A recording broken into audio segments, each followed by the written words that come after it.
ayan, halimbawa, namarkahan na natin pabilog etong katawan ng halaman.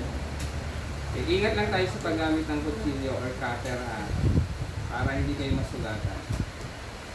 Pwede na natin tanggalin yung balat. O, diba? Dali gawin. Hindi na kailangang tumayo nakikita naman sa likod. Ayan. So, ingat sa paggamit ng kutsilyo. So, ang marketing na to, sexual propagation ay applicable dito sa halaman na to na San Francisco. Ayan. So, kung ako ng buko, kaya-kaya nyo tanggalin nyo ng ulan. Ayan. So, ano pa yung susunod na gagawin? Pag natanggalin natin yung balat, ang ginagawa dito is kinakaskas pa natin yung matigas na katawan ng halaman. Yan. Kakaskasin natin siya para lumabas yung kulay puti niyang parte sa katawan. Parang sinusugatan natin. Yan. Paikot.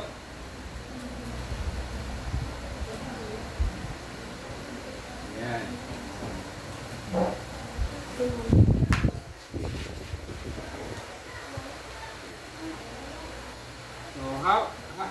Pagkatapos na matanggalan na natin, makaskasan natin siya. Ayan, makikita niyo yung kulay puti na. Ayan. Ihahanda naman natin ngayon yung ating plastic. Kulot. So, gamitin ko muna ngayon yung plastic. Kasi meron na tayong kulot. Coconut husk.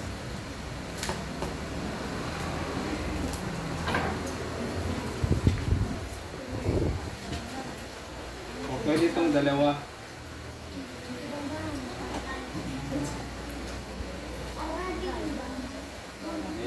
Unang-una natin gagawin, siyempre lalagyan natin ng plastic. Yung kadikit yung... And then, tatalian na muna natin dito sa baba. Kaya kailangan, meron kayong katulong na naghahawak.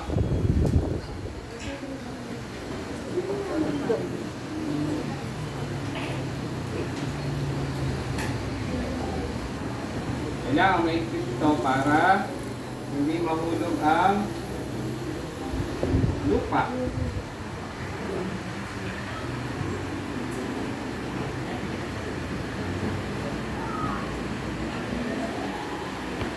Yan. So pagkatapos nun, siyempre, i-re-ready rin natin yung sa pang string or straw. And then, handa natin ang lupa. Yan. So, lalagyan na natin siya ngayon ng lupa. Kaya kailangan meron kayong katulong or nagpapatulong kayo. So, pwede sa kapatid or pwede kayong dalawa magkaklase, gumawa, magtulong. Ayan. So, lagyan natin ang lupa. Siguraduhin natin na lahat ng parte o lahat ng nasugatan natin doon ay mayroong lupa. Ayan. So, pagkatapos nun, makakalian na natin ngayon ito dito. Gamit ang straw ulit.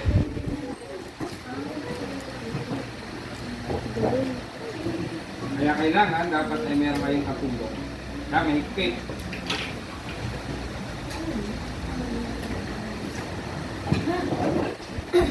Kung na kailangan tumayo, nakikita naman.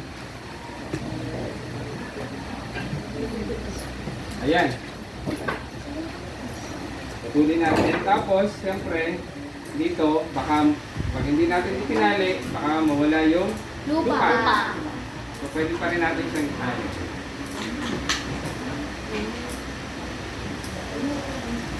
Sama na natin sa kasama para mas matibay.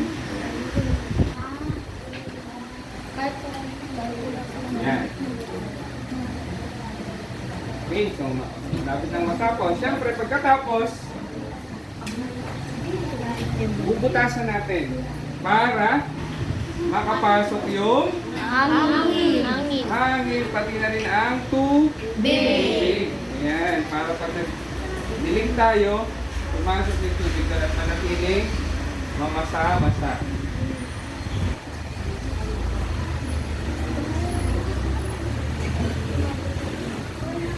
meron tayo doon. Pagkatapos niya, meron tayong sprinkler. DIY sprinkler. Tapos, titiligan na natin ngayon siya. Ayan. Tulad nito, ayan. Tulad nito. Ayan. So, tapos na yung inyong marketing. Hihintayin natin ang mga isang buwan. Pero itong sunflower, ang San Francisco na to is mabilis magkaroon ng ugat. 3 weeks o wala pang isang buwan, magkakaroon na siya. Basta lagi siyang inaalagaan. Tuwing umaga, dinidiligan. Then kapag mainit, napansin nyo mainit, sa hapon pwede rin. Pero pag nag-uulan, siyempre na-expose siya sa ulan, hindi nyo na kailangan diligan. Okay? So, mahirap ba? Hindi po! So, kaya-kaya niyong gawin. Tips. Okay, tulad nito, halimbawa may isang puno kayo ng kalamansi or isang puno ng ito, San Francisco. Dalawa ang gawin nyo. Why? Kasi pag dalawa ang ginawa nyo, pwedeng ito ang maunang magkaroon ng ugat or etong isang magkaroon ng ugat. So ang gagawin nyo, once na may mag-appear dito na ugat, pwede nyo nang ipakita at i-present sa akin as output. Okay? Pagpapaugat lang yan. So pag nagkaugat na, yan. Mayroon na kayo ngayon 30 points sa inyong performance. Okay? Maliwanag? So applicable yan sa mga halaman na pinakopya ko sa inyo. Ito, lalatigin dito sa ating sunflower. San Francisco. Okay? So, pwede na kayong magsimula mamayang hapon pag uwi niyo sa bahay. Sino na nakapagtanong kung sino yung may mga halaman sa bahay doon? Ayan, sige. Huwag lang yung masyadong mataas, baka mahulog kayo. So, yung mas maganda kapag nasa ganitong pasok. Sir, pwede sili? Di ba pinag-aralan natin yung mga halaman na pwedeng i-markot? Nakopya mo ba? Opo. O, nandun. Nakalagay doon, marketing, crafting. Di ba? O, yun. So, bayabas, Tingin na lang ako. kalamansi. Sa citrus fruits, pwede yan. Kalamansi, pomelo, lemon. Ayan. Mabilis din magkaroon siya ng Avocado. Bayabas na lang. pero mas maganda, tuwing umaga, diligan natin. So magka-count tayo halimbawa ngayon, November 13, di ba?